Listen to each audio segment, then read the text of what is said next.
Uday Kiran and Aarti Agarwal, the 3 leading stars of that time.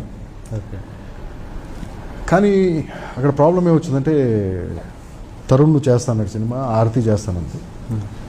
Uday Kiran అడిగితే అతను చేస్తాను చేయను అని చెప్పి అప్పుడు కొన్నాళ్ళు నన్ను డైలమాలో పెట్టాడు.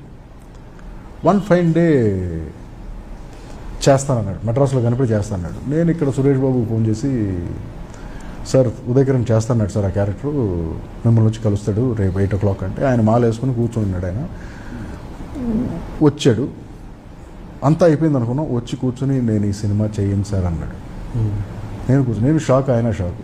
సరే ఇప్పుడు ఈ కథ రెడీ అయిపోయింది, ఇప్పుడు ఏంటి ఎలా అనుకున్నప్పుడు that was the only emotional and egoistic decision నా లైఫ్లో నేను తీసుకుంది సినిమాల్లో. ఆ తర్వాత మళ్ళీ ఎప్పుడు తీసుకోలేదు, ఆ తప్పు తర్వాత. ఇది వేరే వాళ్ళని పెట్టడం ఆ ప్లేస్లో, నువ్వు చేయకపోతే ఏంటి ఇంకెవరినో పెట్టి నేను చేస్తానని చెప్పి ఈగోయిస్టిక్ ఎమోషనల్ డెసిషన్ తీసుకుని అప్పుడు హిందీ నుంచి జుగల్ హన్సరాజ్ని తీసుకొచ్చి పెట్టాం. సో ఇప్పుడు ఎప్పుడైతే ఇప్పుడు తరుణ్ ఉదయ్ కిరణ్ అంటే ఒకే లెవెల్లో ఉన్నారు, కరెక్ట్. వీళ్ళిద్దరి మధ్యలో ఒక అమ్మాయి అంటే ఇంట్రెస్టింగ్ లవ్ స్టోరీ. బట్ ఎప్పుడైతే ఒక బయటని తీసుకొచ్చి పెట్టామో క్యారెక్టరైజేషన్ అన్బ్యాలెన్స్ అయింది,